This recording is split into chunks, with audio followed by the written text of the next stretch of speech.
Welcome everyone to our monthly meeting. So it's good to see everyone. Uh, as you know, Agile Hartford is a designated user group of the Scrum Alliance, Agile Leadership Network, Safe Meetup Group, um, every Agile professional organization you can think of. Here we are.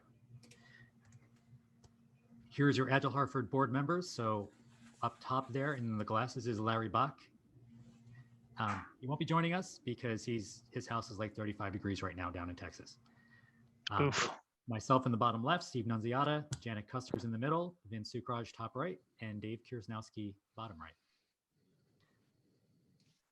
So after the event tonight, you'll receive a very brief survey from SurveyMonkey, just talking about the event. How did you feel about it? What can we do to help you? You know, we are here to serve the community, so we're always interested in your feedback. How can we improve? What can we do? How do we encourage you on your Agile journey?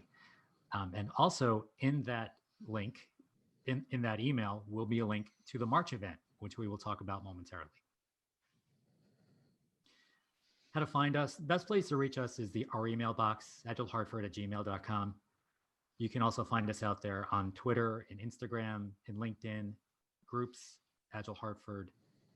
So we're trying to keep up with the social media. We're not teenagers, so it's all new to us. So just bear with us a little bit. So that's the best place to reach us is try our Gmail. So I want to thank Eliason Group for sponsoring tonight's event. So Rich, can I ask you to do our presentation from Eliason? Absolutely. I don't have anything prepared, but I can talk eloquently, perhaps. So my name is Rich Thompson with Eliason Group. I'm the branch director for our Connecticut operations, and just always excited to partner with Agile Hartford. Just guys have done such a great job keeping the community together and over the past year. So let's give a round of applause for Vin, for Larry, for Steve, for Dave, and for Janet. We'll take just a minute of appreciation here. And, in terms of what we do, so we are an IT consulting and talent solutions partner, to insurance and FinServ and healthcare organizations across the country, and obviously in Hartford, Connecticut area. We have expertise helping our clients throughout their agile transformations. And, if you're looking for some guidance or, for some consulting support, we'd love to hear from you. If you're an agile coach or a scrum master, or looking to help support some clients in the market, we'd love to connect. I think I saw Diane Hiller on the line too.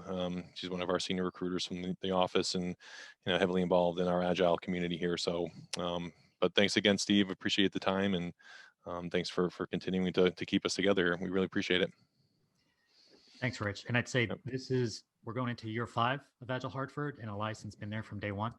And we always appreciate their support, and certainly look forward to continuing that partnership.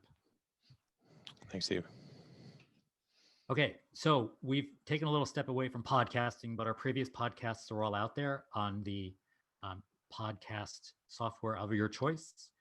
Here's our list of podcasts that are available. So if you're interested, you have an opportunity to go out there and download any of these. We've got some good topics, some really good speakers.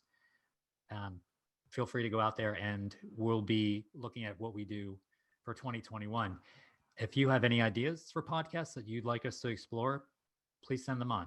We're always looking to be of benefit to the community. So interested in your thoughts on that as well.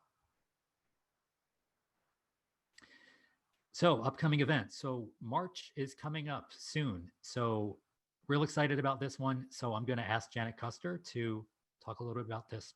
Go ahead, Janet. Oh, you stole my line. We're really excited to have Janet Gregory join us. She's going to talk about how to build quality into DevOps with the Agile testing quadrants.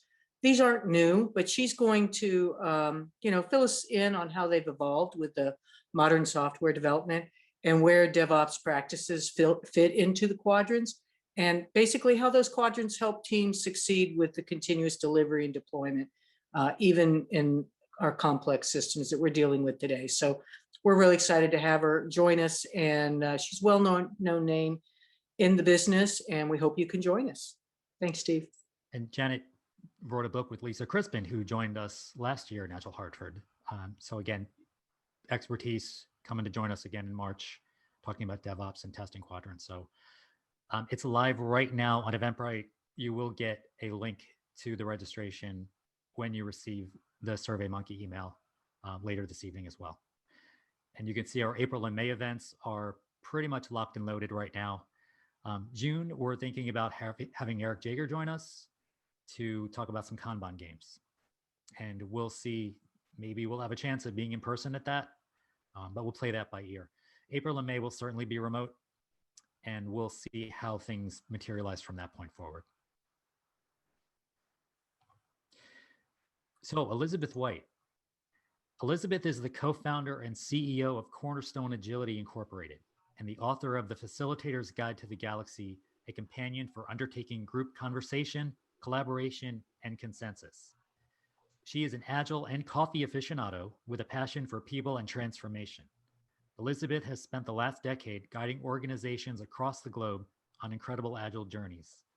Her coaching approach is industry and domain neutral, focusing on continuous improvements within culture, people, processes, and tooling. She's attempting to save the world one Agile step at a time. So please help me virtually welcome Elizabeth White.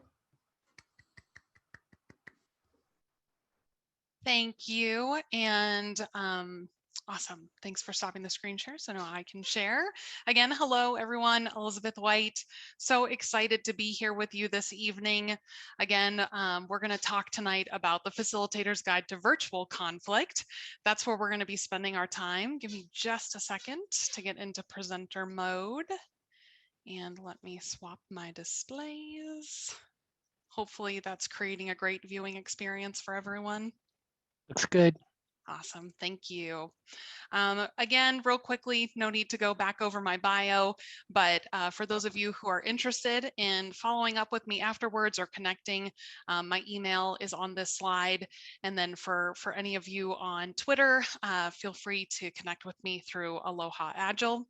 I know that's kind of silly. I already kind of said I'm from Colorado, but I am a landlocked scuba diver. So born and raised here in Colorado, but absolutely love getting to Hawaii to scuba dive. So that's where that Aloha Agile comes from. But again, enough about me. Let's really get into the content tonight. So really two purposes of this conversation. First is to really kind of discuss virtual conflict and also talk about some triggers.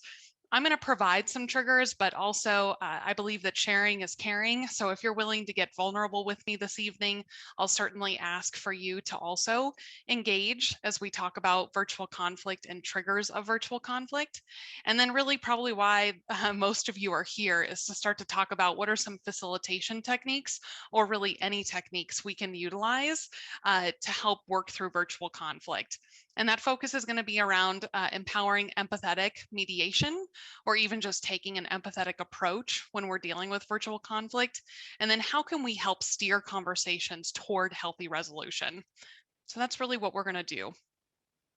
So let's first define virtual conflict. Seems pretty simple, seems pretty straightforward. Again, we're really just talking about conflict between two or more people that either started or might have moved to a virtual platform. So those virtual platforms could be email, online chat, video, teleconference, right? This is kind of our new norm. At this point, I would say probably any virtual conflict we're experiencing is starting in our virtual work from home or any virtual working environment that we're operating in right now. Very real and very relevant. So it could start or lead to passive aggressive behavior. Oftentimes what we've seen even before COVID-19 and a lot of us moved to working from home or working from a virtual environment is that we were quick to get passive aggressive anytime we had the ability to not have to show our face. If we could just put something in a message, we'd be like, ooh, I can get a little zing in there. And so now what we're seeing is a lot more of that behavior because it's no longer that we were in a meeting face to face, and then I got to my desk and sent a little zingy email out there. Instead, this is just now kind of our day-to-day behavior. So we might start to see, again, an increase in that passive aggressive behavior. Messages get bolder in nature. So where before we might have been nothing but pleasantries, now we might be like, Yeah, that actually really sucked. Again, for whatever the reasons may be, I'm sure there's tons of research and science behind why it is that we feel so motivated when we can hide behind a computer where, again, the passive aggressive behavior increases and our messages become bolder.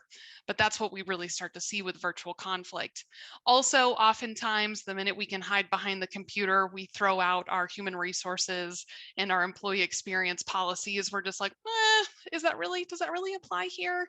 It's Slack. We can add GIFs. There's a poop emoji. Do we really have to care about those things? So again, oftentimes we forget the guardrails that have been created by our organizations. And then, oh, thanks for my typo, everybody. I didn't catch that. The key thing here, though, with virtual conflict that makes this so difficult is we lack that body language, those facial expressions, and other cues that we normally see when we are in a face-to-face environment. That's really what's lacking when we're dealing with virtual conflict, is that inability to understand and know our teams, where we might have some quirks or things that make us tick, where we can know that conflict is starting to build because we see those cues. And so again, when we're in a webcam situation, or maybe sometimes we're not even turning on our cameras, or maybe it is just in the form of email or Slack messages or team messages or whatever the case may be, all of those cues that we use traditionally to start to see when conflict is appearing and escalating, we lose out on that. And that's why virtual conflict is such a serious topic right now, because we're all having to figure out, what do we do when we don't have those cues available to us? So causes of virtual conflict: we might have different remote work styles. So we might have individuals who really don't like to use their webcam. That's just not something they're comfortable with, whereas the rest of the team is. Again, that can cause some conflict and some angst. We can also have some interpersonal and communication style clashes where, I may prefer to put things in email, whereas someone else just wants to get on the phone. And that's very disruptive for someone who's like, can we just put that in a message? We also might have some work pace and schedule conflicts. So some of us may say, you know what, now that I'm work from home and I'm in a virtual environment, I'm just going to go hard 6 to 6, and I'm going to be online and I'm going to be available. Whereas we might have other individuals who are like, yes, well, I still have a personal life and I have 3 children and I still have to figure out what to do with them. And I have to be their substitute teacher. And so, sorry, I get that you're available at 6, but I'm not available until 9. So again, just that work pace and scheduling can also cause conflict. We can have some technology gaps or breakdowns. My favorite one is the person who just really can't figure out how to come off of mute, and we're all yelling into the camera, "You're on mute!" Or, you start to try to mouth mute to try to help them understand. Again, little things like that, you'd be surprised, can really start to trigger people. Also, we could have old grudges. So maybe there's something, even maybe pre-COVID at this point, where we had kind of forgotten about it, but then something triggers us and we're like, oh, I remember how much I don't like you. And before you know it, we're in a situation of virtual conflict. Has anybody else experienced something that you'd like to share? Again, if you're willing to get vulnerable with me, of other things that have caused virtual conflict over the last year? No right or wrong answers here, folks. Hey, Elizabeth, this is Nicole. We worked together a while ago at USAA. Hello! Hey, nice to see you again. The one thing that is triggered me in a virtual environment is having to wait for people to reply, especially if you're using IM or Slack and you expect that instant reply and they take several hours, and it's completely unrealistic and silly of me, but I expect them to answer right away. Yep, absolutely. Nicole, you and I share that. Especially and I'm really bad. This is how bad I am. I'll even go look at someone's calendar And I'll be like, you don't even have a meeting or an event or an activity, personal or otherwise, in the next hour. What could possibly have taken you all day to respond? I totally get that one. That's hilarious, because I'm like, don't even take time to think, just answer me right away. Yes, yes, yep, absolutely. Thank Yep. you so much for sharing, Nicole. What else? One of my pet Hi. peeves. Oh, sorry, Jeff, go ahead. I want to add on to what Nicole just said, if I can. My pet peeve is, I'm trying to get work done and people keep on bothering me and want immediate responses. Just, I need to get my heads down in trying to get things done, and people keep on pinging me all day long. So I may not get right back to them for a few hours because I need to get my work done. Yeah, yep, absolutely. Sometimes we forget that work isn't meetings, and just because our calendar looks clear doesn't mean we're not heads down trying to get the real work done, for sure. My wife says, when you get your real work done? Yep, absolutely. Thank you for sharing, Jeff. Who else had something to contribute? Hey, yeah, this is Shrupa. So somewhat all of those are related to, like, I had similar, issues. The main thing what I feel nowadays is that when we are in a meeting and everybody's on mute, and you have asked a question and you are expecting someone to speak up something, but it's not like they are, not being able to speak because they're on mute. It's like they are distracted or they're doing something else on the side, and you have to like repeat those questions over and over and like tell them, hey, call out their names and say, hey, can you respond to this question? So that's the other thing I have seen, that people don't get distracted too easily in the meetings. Yes, yes, absolutely.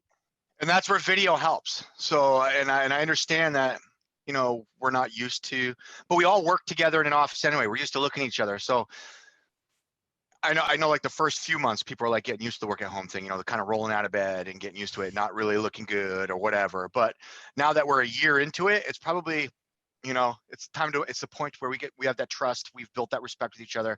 Who cares what you look like? At least in, our close team kind of meetings, we should be on video so we can have these conversations and continue to build that camaraderie together. And that's kind of where it's at, because you don't know what's going on, to Yes. this point. Yeah, actually, and Dan, thank you so much. That is actually a great segue into our 5 dysfunctions of a team. So oftentimes we forget that our 5 dysfunctions of a team are still just as real when we're virtual, if not more real than when we were in the workplace. So if we were already struggling with trust, chances are that's still going to continue to be a problem in a virtual environment. In fact, in some cases, it might be amplified. Again, if we look at our examples of what triggers virtual conflict, plus the additional, waiting for responses, or, always being disrupted and not being able to get the work done, or those distractions, again, just foundationally, if we've got that absence of trust, there's going to be dysfunction. And then from there, ultimately, we're going to have this fear of conflict. And that's where the passive aggressive behavior starts to build up, is that I already don't trust you, or because of your virtual behavior, I'm not trusting you. And because of that, now my Slack messages, my team messages, and my emails are starting to get real snarky and pretty jabby, because now I've got this fear of conflict to address the fact that I don't like your virtual behavior. From there, we start to see that degradation of commitment. So we have a lack of commitment. We're not committing together. Maybe even me personally, I've decided I'm no longer going to commit because I'm not about to associate or affiliate myself with these people who act like baboons on in our virtual environment. So now I'm like, nope, I'm not committing. I can't do this. And then if we don't have any commitment, we have that avoidance of accountability. And then obviously that is going to get us into a situation of we have an inattention to results. And I think this is partially, for some of you, this might be very real and you may be very sensitive to this, but I would say a lot of organizations that I'm working with have forgotten about the 5 dysfunctions of a team that we used to put so much care and feed into. And then we moved virtually and we just assumed everything would be okay. But really, we need to focus back on this and start to ask ourselves, are we starting to see these dysfunctions reemerge, or maybe even emerge for the first time? So again, to focus on what we're striving for, again, we're looking for that cohesive team, and we're looking for those cues through the 5 behaviors of a cohesive team. So again, if we can start to build that layer of trust again, we have that trust in each other. And that's really that concept of me saying, I believe that everyone, just like myself, is putting their best foot forward today. And so if I know I'm putting my best foot forward today, then I need to believe that those that I'm working with are also putting their best foot forward, instead of leading the day with, oh, well, I just know that Larry Bach, he's not going to show up. I shouldn't pick on him because I know he can't show up right now. Poor guy. But again, it's one of those, instead of leading with doubt and assuming that previous behaviors are going to carry forward, we want to be able to get to a place where we can say, okay, you know what, today, clean slate. Let's lead with trust. If I know I'm going to do the best that I can do, then I'm going to believe that everyone else around me, or those that I'm working directly with, are going to do the same. If we can do that, if we can take that first step, and we're going to talk about how do we lead with trust. We'll get into that a little bit more. But if we can do that, then we can start to get to a place where the conflict is no longer driven by passive aggressive behavior or old grudges or remembering someone's virtual behavior that we don't like. The conflict can start to become about our ideas and not the people. We really want to get back to focusing on the work, whether that's the strategy or the delivery or all the guts in between that make the magic happen. We want to get back to, instead of being people poking, if you will, we're really starting to pressure test ideas and really do healthy challenge on the work and not the degradation of our people. If we can get to healthy conflict and we can really be challenging each other around ideas, now we can start to commit again. So we can have commitments to decisions and outputs. And again, if we have trust, we've worked through our differences. Now we can say, okay, I believe that we can commit to this. I'm ready to commit again. And I believe that those that I'm working with are also here and ready to commit. We can come to consensus on those decisions, and we can come to consensus on the outputs and how we're going to move forward. If we have that level of commitment, then we get to accountability. And this is really important. Sometimes when we talk about the 5 behaviors of cohesive team, we forget that it's not just accountability of each other, but also oneself. Again, just like we need someone or someones to lead with trust, we also need someone or someones to lead with accountability. Someone has to take that first step forward and say, yes, we're going to be accountable together because we made a commitment together, but I'm going to showcase my ability to hold myself accountable. And when I do drop the ball, I'm going to own it. So really great example of this is, I love the call out. I think it was Shuba, about distractions. If I get distracted and I'm in a working session with my team or one of my partners or one of my clients, and I get distracted, whether it's the text message or it's the social media alerts or it's the news feed or anything else I've got going on in the background, I'm just going to own it. I'm just going to own it and say, you know what, I'm really sorry I got distracted there for a second. I hate to make you repeat yourself, but I commit to being here and present for the rest of our conversation. That just sets a totally different tone. And now it makes everybody else aware that they can also hold themselves accountable. So if we can hold oneself accountable, then we can start to hold each other accountable. And if we can do all of that, then we can get back to focusing on achieving our results and doing so together. I think this is really important because, again, this really goes to the dynamics of a team. And I think it still applies to the individual as well. So even if you're an individual contributor and you're looking at this and saying, well, it's really not relevant to me, I still think you can walk yourself through these steps and really challenge yourself to say, okay, even if I'm a single contributor and maybe I'm not working with a team right now because of our work from home and remote work style right now, can I ask myself, is there opportunities here for me to really improve? The reason we're spending so much time here is that it's really important that someone or someone's is really willing to lead. that's the key here. When we talk about the facilitator's guide to virtual conflict, it's important that we're not taking a back seat. It's important that we're not waiting for someone else to be the one to solve the problem, because I promise you that's what happens when problems don't get solved. The virtual conflict perpetuates, it becomes a very unhealthy environment to work in, and then before you know it, it's toxic. We can't all be waiting for someone to be the one who's going to either lead with trust or be the first one to hold themselves accountable. And so that's really where the change starts to happen. But how can we put it into practice? How can you be the one to lead here? So the first step is actually working agreements. And that's probably something we're all very, very familiar with. I saw that you've got a talk coming up in April where you can probably even expand upon this even more on working agreements. But first we need to go back and visit our working agreements and say, okay, do these working agreements work for us in our virtual environment? Are they setting us up for success? Because we know it's inevitable that there's going to be some virtual conflict.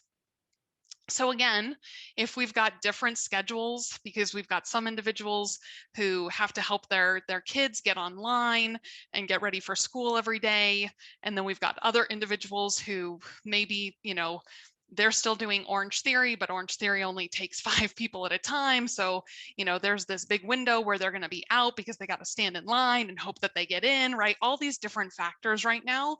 Are we considering that? Are we considering our schedules and our availability and our different work styles? Have we taken the time to even talk about that?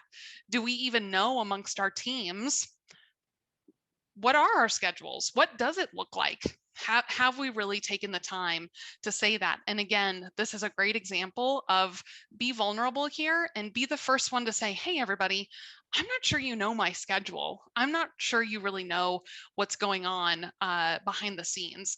So let me provide that visibility so that you don't get frustrated when I'm not responding. Or, hey, let me explain to you why I've carved out time just to go heads down on work, and the reason why I've picked 10 to noon for that to be the time, and why I need to keep that sacred. It's important that you, as the person who's going to try to help facilitate through this virtual conflict, you're the first one to really be vulnerable and help provide some visibility. From there, we might need some quiet hours. Again, we might just say, hey, we've decided as a team that the best time when we look at our schedules is 10 to noon or 3 to 5, where we're simply going to keep that sacred and uninterrupted because we know we need carved out time to really be able to get the work done. We also might need to establish some no-fly zones. And I would say this is really, really critical now that Teams and Slack and other chat channels are so important right now. Is if politics is a hot button for your team, or at least a few of your individuals in your team, maybe we shouldn't be doing the political memes and the political gifs. Let's actually have that conversation. Let's be respectful. Religion can also be very important and very personal to people. And so maybe that's just not something we should be putting in our chat channels. We might also have an individual who's very sensitive to certain types of language, and we shouldn't be using the poop emoji and to apply some, to imply something else. Those are all things that we need to be talking about, and we oftentimes take it for granted when we're working in this virtual environment, where we just assume that everybody's got carte blanche to do what they want and say what they want. But in reality, there are some real sensitivities that we need to respect and adhere to observing some rules around what that looks like. We might need to have a conversation around communication styles of when we should have a phone call, when we should have a meeting, when we should be using email, and when we should be using chat. Maybe we have different ways of communicating, and the way that we're doing it today is it's triggering that virtual conflict. We also might need some trackability to action items. So again, if we think back to our cohesive team and the behaviors of our cohesive team, to be able to get to a place where we can commit and hold each other accountable, we may decide that we need to be able to say, okay, here were the action items. Here's what came out of our really healthy conversation where we challenged each other. And then here's the action takers. Here's who's going to take it. And then here's the timeline that they felt comfortable with, that they said, okay, we can do this action, but have these people do it and get it done by this time. And then we all see that. We have a visualization of those action items so that we don't have to wonder, why something isn't done, right? We can, and if something doesn't get done, we can say, hey, Larry, help me understand what happened here. Oh, you had a snowstorm in Texas and you didn't have power for 4 days. That makes sense. So again, it just allows us to have some conversations and be able to hold each other accountable, but more importantly, hold each other up. And when we start to see some concerns or some problems, we can work together to resolve it. And then lastly is some agreed upon and documented escalation paths. This one's important. I don't know if any of you have experienced this, but you might have said something that you didn't mean. Maybe you rolled your eyes on camera and you just didn't even realize you did it. And before you know it, your boss, or even worse, your boss's boss is calling you saying, hey, I've got some concerns about your behavior on cam. It's like, man, did this really need to get escalated this quickly? And I can't believe I'm having this conversation with my boss who wasn't even there to witness the behavior. Again, we want to make sure that whatever our HR or EE or OE policies are, that we're certainly empowering our people to operate within those guardrails. But we also want to be able to have honest conversations with each other. And if we can, let's resolve it within ourselves. But if we can't, let's talk about what those escalation paths are so that people aren't surprised. So if I do roll my eyes, I understand why I might have been getting that boss phone call, because it ends up that Shirley just didn't feel comfortable approaching me because I have a standoffish attitude. Again, just important to have these conversations so that we're all on the same page. We really want to just level the playing field so that, again, we don't have surprises that then lead to frustration, that then lead to passive aggressive behavior, that then leads to an inappropriate, bold message that could have been avoided. Opening it up to the audience, have you had or put into place any other virtual working agreements that you have found effective with your teams or organizations?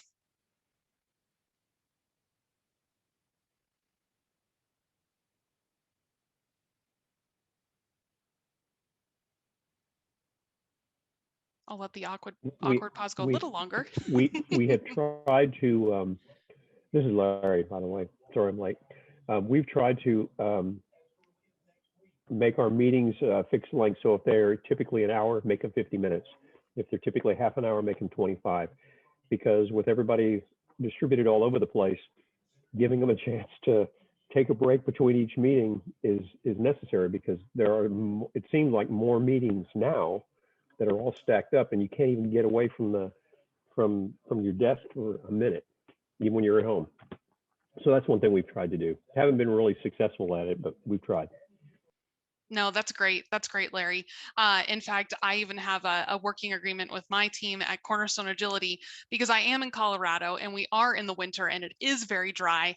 I need to drink about 10 of these a day to keep my skin from cracking and bleeding, which also means I need a bio break pretty frequently.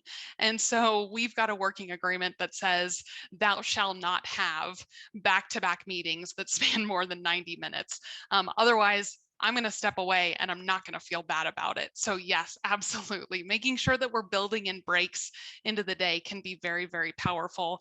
And then where we can, using that speedy meeting method can also be really, really helpful. Thanks for sharing, Larry. Anyone else before we move on? Yeah, this is Shrupa. We also have a similar one, which meetings making it like 25 minutes and 55 minutes. But also we have decided as a team that Fridays will be no meetings. So everybody can just concentrate and get the work done, because we, as Larry was saying, right, so many meetings nowadays, more than we used to have. So we have decided as a team, Fridays are no meetings. Please come facilitate our working agreements. I want no work Friday. No. I know, right? Fridays. I was just thinking the same thing. I'm coming to work with you. Hey, you get the weekend off. How much I could catch up in one day of no meetings. Whew. I mean, one Yeah. of the issues that we have is obviously a lot of companies are nationwide. So we have people from East Coast, West Coast, India, all over. So we have to keep track of timelines and schedules like you have there. So people try to work to make a common schedule, but it's difficult because you're all working with people all over the company, all over the world. Yep. Yeah, absolutely. Understanding your time zones and really respecting that, when it's 3 a.m. somewhere, is it really critical? Do we really need to get people out of bed at 3 a.m.? And then flip side, do we really need to be having a conversation at 10 p.m.? Do we need to prevent people from getting to their Netflix and the other things they enjoy to unwind at the end of the day? Yeah, absolutely. Anything else before we move on? I think we made a pact that we're not going to schedule meetings from 12 to 1. Like we would block our calendars because in the office, people would schedule new meetings, no problem. People would bring their sandwiches to the meeting. But we were told by leadership, don't book anything noon to 1. Let people have a break. Yeah, that's great. And great that it was leader led. I think there's a lot of power in that. That's wonderful. Hey, Steve, are you all one time zone? So curiosity. We're not. It was really for the Hartford folks. Okay. But we are spread out over the country and in India too. I was going to say, is that even a thing anymore? Especially with this, even before COVID, right? With the ability to do what we can do. It's very rare that we see a one time zone thing anymore. Yeah, I haven't worked in the office for 15 years now. Oh, this COVID stuff is like, normal operations for me. Yeah. I You haven't book met yourself out of office 12 to 1? Yeah. You book your lunch, Jeff? I've not met most of my team ever. So my manager's out in California, so I don't know. I see what she looks like only because of the screen. Yeah. You're a pro at this. You've had a lot of experience. So. Yeah, you're like, why is this such a problem? I've had this figured out for 7 years now. So again, I really do think that virtual working agreements, it can be a powerful place to start or a powerful place to revisit, just because our work lives have changed so much, and it can be a really easy step to lead with trust and lead with accountability. But now, again, let's assume that we've been able to start to lead our teams towards a healthier environment and start to get away from the triggers of virtual conflict. It's still going to happen.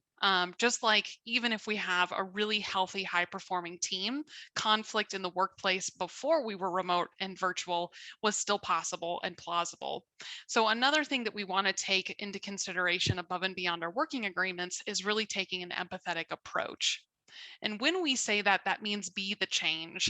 It really, again, Gandhi's not here, but I'm going to channel him for a moment, is, if we want to see change, we need to be the change to really start to see it take place and take formation.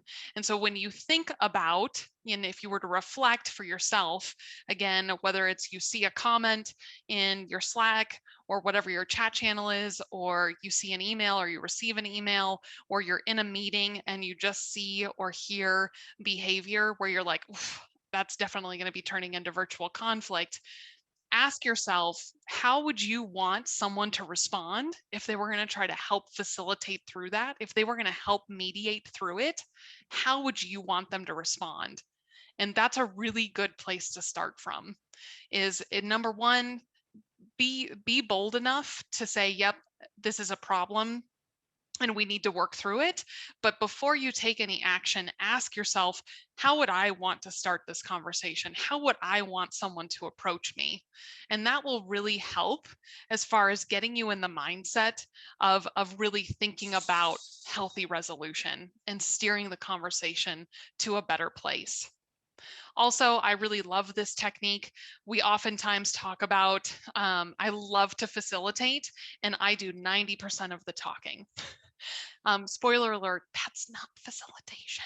And so again, when we're starting to facilitate through virtual conflict, whether it's in the early stages of identification, or maybe we're actually in a meeting where we're working through the conflict, we've identified it, and now we're mediating through it, it's important to state something or ask a question, and then stop yourself from talking by actually taking a sip of something. And if you can do that and maintain eye contact, again, for you all, you're on my other monitor, so you're actually over here, but I'll maintain my eye contact here. But wherever the people or person is, actually say something. Again, you can state something, you can ask something, but then again, take the time to sip something so that you can't respond. You can't immediately say something. A couple different things are happening there. It's showing the other individual that they now have the stage, they now have the room to comment and engage with you. And it's causing you to take a moment where you really can just be listening.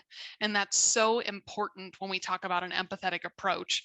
It's really not about your desired outcome for this. If you're facilitating the conversation, it's about helping to drive and steer towards a healthy resolution for the individuals involved. Next is don't let an issue fester. Again, when we talk about leading with trust and leading with accountability, it's also important that we identify and immediately start to take things offline. So again, be the change that you would like to see. If you see a comment in chat and you just know that that's going to be offensive and not taken well, just be the person to do the virtual tap on the shoulder, take it offline and say, hey, Larry, that text message really wasn't appropriate. And Larry, you would never do that, by the way. You send fabulous text messages. But again, make sure that you address it. Make sure that you comment, because oftentimes we think it's just a one-time thing and we won't deal with it again, but you would be surprised how many other individuals might be keeping tally. And they might say, you know what, Larry, that's the 27th time you've said that. And so again, we want to make sure that we're not letting issues fester, that we address them as quickly as we see them. Also really powerful, not as powerful with email, but certainly with different chat channels and chat platforms, is we have the ability to delete. And so oftentimes we might just be able to encourage a teammate or someone to just delete the message, like, hey, let's just take it out of here. Let's not even leave it there so that nobody can go back and reference it and build a grudge long term. Also conduct check-ins. So again, if we've encountered a problem or an issue, we've addressed that problem, we've had a conversation about it, don't just assume everything's fine. Oftentimes we have individuals who really are analytical and need a day or days even to really process what they've experienced. Again, individuals who lead with that analytical mindset, the emotions are hitting them much later.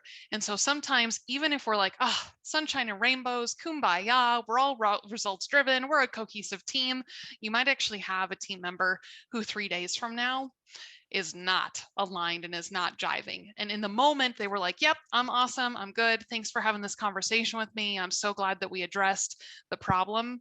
But really 3 days later, the emotions have finally hit them and they're like, gosh, I still feel terrible. And so don't just assume that it's a one and done, that you've helped facilitate through a conversation and you feel like we got to a great place. Make sure to follow up, just check in. Also, lastly here on this slide, encourage icebreakers and team builders. I think this one's really important, because they're in a virtual environment. We actually have a way of getting really creative with this. And sometimes they can take 5 minutes. So I actually want to do one with this group real quickly. And we're going to throw the ball. And so Nicole, since I know you're here and you know me and I know you, what I'm going to do is I'm just going to throw this ball. You can see it right here, right? Everybody can see it. I've got this ball. Nicole, I'm going to throw it to you and you're going to catch it. And then you need to pick someone else to throw it to. So ready? Get ready, Nicole, because it's coming at you fast. Are you ready, Nicole? Yes. All right, here it comes. Okay, now I'm throwing it to Janet. Thank you. Let me see who I'll throw it to. All right, let me get on video here. I'm throwing it to Dan Harris. Oh, got it. Nice throw. You should be in the MLB. Woo! Here we go, Steve. Really had to reach for that. I did. I'm not as young as I used to be. So, Dennis Crowley, it's coming your way, buddy. Oh, got it. I'm going to pass to Rich Thompson. I know he can't catch very well, though, so I'll throw it slow. All right, Rich, you're our last one. Make it count. I think Rich was more of a hitter. I'm definitely more on the offensive side, but I'll throw a Hail Mary to Diane Hiller and see what she can do. All right. So again, I quickly, with very little instruction and direction, was able to explain that quick little icebreaker. But again, it gets us a little excited. It's an imaginary ball, so it's not like anybody has to be embarrassed if we catch it or we don't catch it. You can get as animated as you want with this. I even have a couple individuals that I work with where they've actually got some really soft Nerf balls and they actually throw it at the camera. My favorite is when they throw it hard enough that the camera literally falls off their monitor or their computer. But again, something that simple can just get us in this kind of playful, lighthearted mood where oftentimes the conflict is not where we're at. That's not what's in our mindset. Instead, we're remembering the camaraderie. We're remembering these awesome people that we work with. So again, when we talk about that empathetic approach, don't ever be afraid to either start a meeting or a conversation or even pause a meeting that maybe is turning a little unhealthy with some form of a very quick team builder. Again, there's lots of different ideas out there. The ball throwing one is easy, especially when we're dealing with a group that you don't know because it requires very little explanation. But I would encourage you all, there's tons out there. If you go to the Googles, there's lots and lots of ideas out there. So thank you everyone for playing along with me. Can I ask Hey, a Elizabeth, question? real quick on that. Have you ever tried that ball throwing on somebody other than, let's say, your teammates, but maybe you're in a meeting with execs? Would they participate in that? Oh, yes, Larry. In fact, some execs that you may or may not even know, we now start meetings with it just to get us in that state of camaraderie. And those are some of the individuals who have gotten real creative with objects that they throw at their camera. But you would be surprised. Executives like to play just like the rest of us. And sometimes it just helps to get them in the right mindset. So yes, absolutely. I have a question. Mm-hmm. Okay, my name is Josephine. Hi, Josephine. Hi. So I acquired this new Scrum team, and I asked them, if they wouldn't mind doing an icebreaker question so we can get to know each other. And I told them what the question was. It was a fun one. And nobody, when they gave their status, nobody answered the question. So I don't know how to break through with this team. Yeah, that can be tricky. One thing that I can tell you is be vulnerable yourself.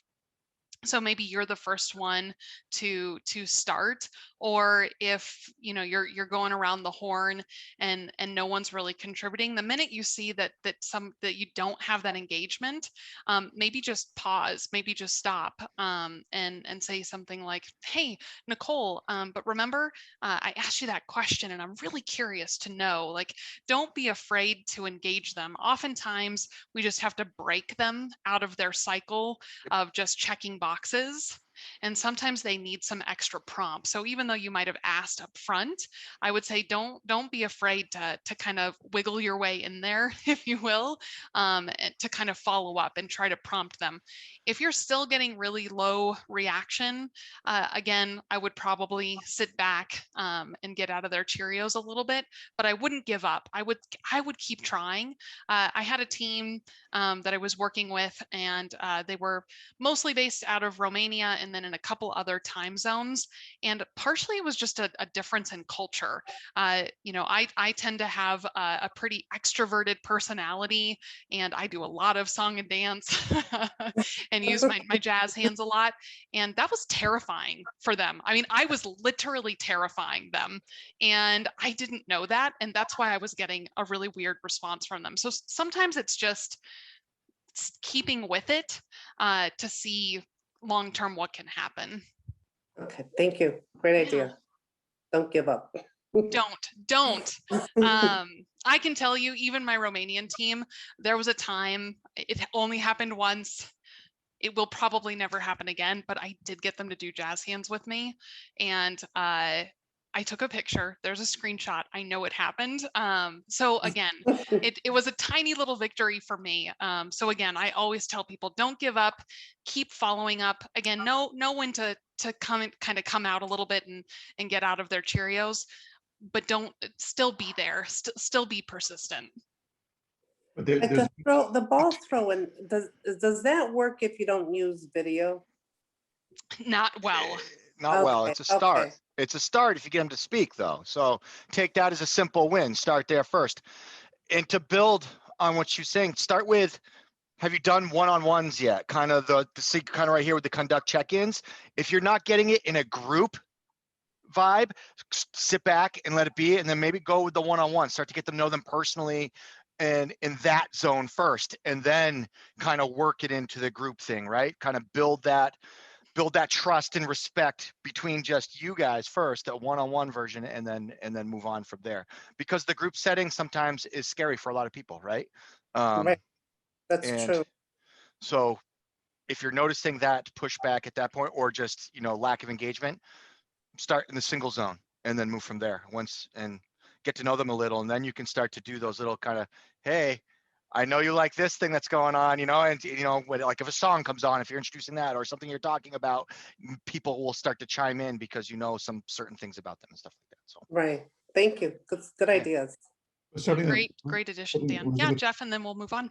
Well, Elizabeth, you said something that triggered something as well, is you have to make sure you understand the cultural differences as well. Yes. Right. Yeah, that's true. Of Neil Armstrong laying on the moon and going like this, and that the Japanese were wondering, what is he so pissed off about? Yes. Yep. Yes, exactly. So again, back to working agreements. Really important to know if we're dealing with some cultural differences that we need to honor and respect. Absolutely. So once we understand that we need to take an empathetic approach, again, I'm going to leave you with a couple more facilitation techniques that you can use.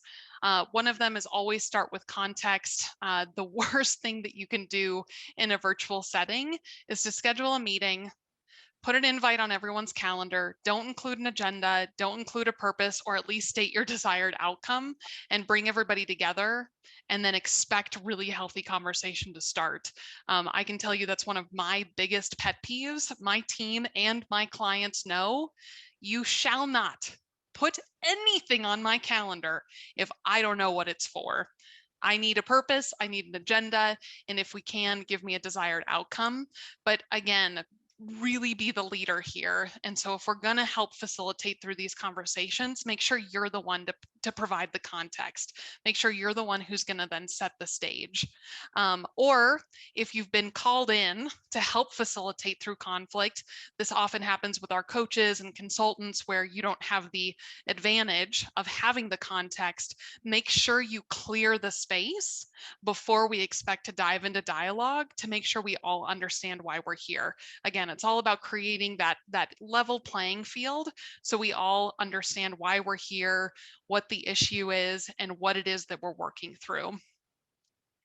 Additionally, be the one to set the tone. So again, this can be difficult if you don't have context ahead of time. But if you do, make sure that you're really the one who is using again, if we think about those missing cues, when we're in a virtual environment, try to be the one to create those cues. Again, if you can, use some hand gesturing, be aware of what your face is doing. Make sure that you're looking at your camera and saying, okay, am I really setting the tone here? If we need to be a little bit more serious, maybe don't open with a joke. If we already know that there's some sensitivities there, or reverse side, if we know the tensions are high, maybe lead with something that's a little lighthearted. But again, you as the facilitator have the ability to set the tone for the conversation. So don't miss that opportunity. Additionally, something that I really like to do is I like to be the first person to greet individuals as they join a call, or especially if we're going to talk about a difficult situation where I'm going to be mediating. I really like to really give an individual that 10 seconds of dedicated eye contact, even though we're virtual, to say, hey, Larry, I'm so glad you're here. It's so good to see you. I miss that we can't have lunch together, but I'm really glad that we get to be present together in this moment. Little things like that. You would be surprised when we're dealing with conflict. That really goes a long way. And then again, determine if it's appropriate to do some sort of an icebreaker. Sometimes it's not, that's okay. But remember, you're the one who's going to set the tone. You're the one who's going to help facilitate through this. So make sure that you're thinking about both context and then tone for the environment. Here are my closing remarks. So those of you who've seen me speak before, I always like to give you a little bit of my secret sauce, but it really isn't that much of a secret sauce. Everything that I know, I've really learned from the industry, and I've learned from my own mentors. And so I'm just here giving back again. But again, we talked about this: embody the attitude you would want to experience. So again, I'm very much that high E, social, bubbly person. People like to say that I'm pretty much the glass of champagne. And so again, if you're dealing with me, then you might want to take that into consideration. Maybe when we engage, it's not the, hey, hope you had a good day. Because that's not going to work with me, right? That's not who I am. But reverse side, maybe I am working with someone who's a little bit more analytical, a little bit more subdued, a little bit more of an introvert. Then I probably don't want to be the one who's like this close to the camera, big-eyed, like, hey, how was your day? How you doing? That probably is not going to go well. So again, make sure you're embodying the attitude that you'd want to experience or the other individual would appreciate. Do not be afraid to address virtual conflicts. Again, we touched on this a little bit, but I'm going to drive it home here. If you're afraid to talk about it, I promise you everybody else is afraid to talk about it. And guess what happens if we don't talk about it? It never changes. It never goes away. And so it just becomes this perpetual problem. It's that virtual elephant that, whether we want to admit it or not, it's right over here. Just because it's off camera doesn't mean it's not there. And so again, if we're afraid to talk about it and address it, we really never solve our problems. Again, know our fly zones, respect our fly zones. Again, this is really, really, really important because again, we're all dynamic, we're all diverse, we are our own person, and oftentimes we can find common ground, but then there are other times where we can have some pretty severe differences. And so it's important that we're very respectful of that. And then again, an empathetic approach goes a long way. Really making sure that you're empathizing with your team or your audience or whoever that you're mediating with, to understand that there's real pain involved. Even though we're virtual, we're still real people with real feelings and real emotions and real triggers. And so it's really, really important that we don't lose that human side to the workplace, even though we're all behind computers and cameras. So with that, that's all of my content for this evening. Any other comments before I pass it back to our awesome facilitators and hosts? Thank you. This was great. Thank you. Awesome. No, it's wonderful. We do have time for a couple of questions if anyone would like. Hi, this is Belinda. I have a question. Yeah, absolutely, Belinda. So I've ended up with kind of anti-conflict situation on my team where I have one individual, and apologies to probably half the people on the call, but mansplaining, where we where we have, very forceful, dominates the conversation, and several other folks have shut down to the point where one person on the team said to me, I don't feel safe. And like, that's the first time on any team I've ever worked with that's happened. And that person happens to be my manager that doesn't feel safe. So like, I feel real responsibility to solve this, but I don't know how to make someone aware of that kind of behavior. Yeah, absolutely, Belinda. So two things there. One is you've got a word in there that we've got to be really careful with. So for any of you who've been through HR training or you're HR certified or EE certified, safe is a word we have to be very, very careful of, especially when we're facilitating and mediating. At that point in time, it's probably worth bringing in someone within your organization other than yourself to try to work through that. So again, because the individual chose to use the words, I don't feel safe, that's a very specific type of trigger where we want to make sure we're engaging the right individuals. But in addition to that, let's just assume for a moment that they didn't use the word of, unsafe or uncomfortable. Instead, they said, I really didn't like that. You can always follow up with that other individual and just see if we're dealing with a perception versus reality problem. I didn't put this in the techniques, but it's certainly one that I use frequently. And that's to play it back for an individual. So when you've got someone who is quote unquote mansplaining, oftentimes that's just the way they talk in their natural environment. Oftentimes we're dealing with individuals who have kids, and that's how they talk to their kids. And because now they're working from home, there's this blended house and home and office experience, and they don't always do the context switching of here's how I talk to my children when I'm mad at them, and here's how I'm sharing my frustration in the workplace.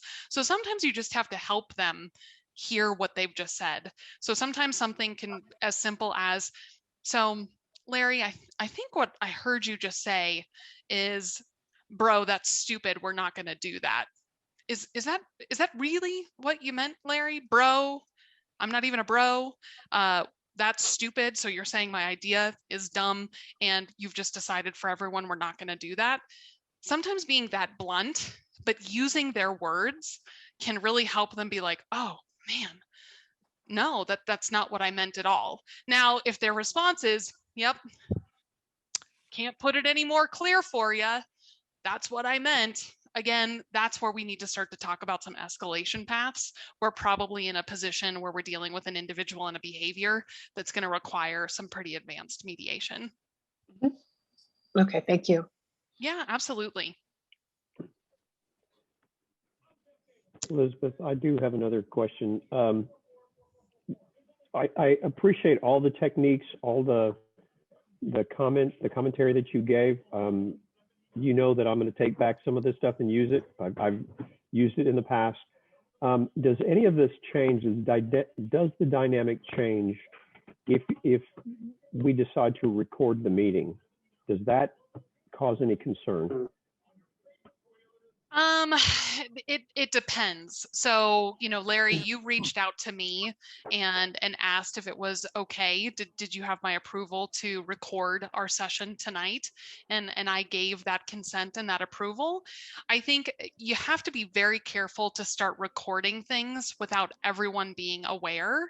And then sometimes we have to be okay with saying, we're not going to record this because it's more important that we create a safe and vulnerable space to have a conversation that we need to have, versus being able to go back to a recording to be able to see what we missed or what we might have overlooked. And so that's the critical piece. Anytime we're going to record something, it's important that, number one, that we have consensus from everyone, that everybody's okay with recording.